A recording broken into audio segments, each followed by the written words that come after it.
So you pinched your shoulder, right? Doing maybe a dumbbell bench press, doing some upper body pulling. Maybe it has to do with a grip.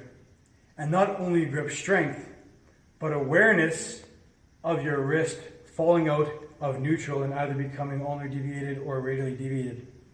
So we're going to show you an example with the dumbbell flat bench chest press. Okay? So starting off, when we're doing the dumbbell press, obviously hands in the middle of the dumbbell, but sometimes when we're coming down, we're going down and we see this motion here, right? The dumbbell tilts off to the side. With the weight distribution falling further away from the shoulder joint, anterior shoulder strain, pain, and irritation might not happen in the short term, but definitely will happen in the long term if it goes unchecked. So, how do we go ahead and build awareness and also strength? Because without awareness, it doesn't matter how strong you are because you won't be able to pull it back to the position, right? So in terms of wrist movement, we're at about 30 degrees of ulnar deviation here and about 20 degrees of radial deviation. So we want to go into a position where our wrist is being pulled into this position and we're going to have to bring it back to neutral. Using steel clubs, with the weight distribution being unevenly distributed in this position here. Right? So we're going to start off here, very much like our dumbbell was in that dumbbell chest press. Making sure we're squeezing with the pinky and the ring finger. We're going to pull up to neutral, go past neutral into this radially deviated position, pause, slowly control, come back down. Neutral, all the way up again, right? So, starting with just light clubs, 2 kg, it may be a good warm-up for you. It may be a good exercise to understand that, hey, wait a minute, I feel stress on this side now, so I got to bring it back. You might also do it in the other position too.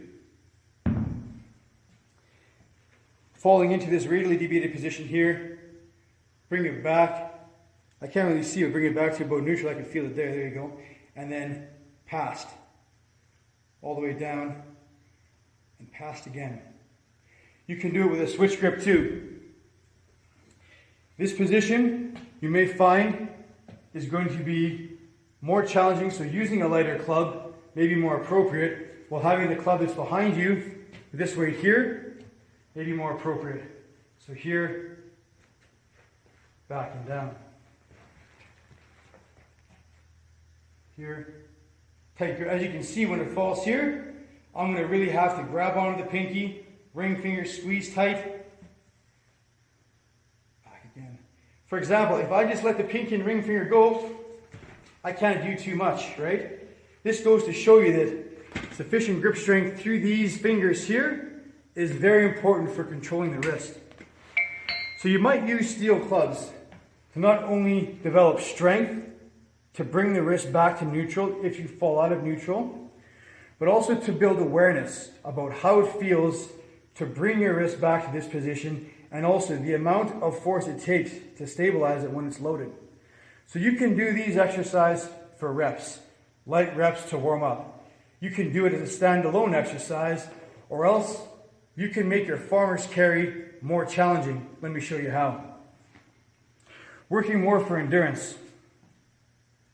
You can do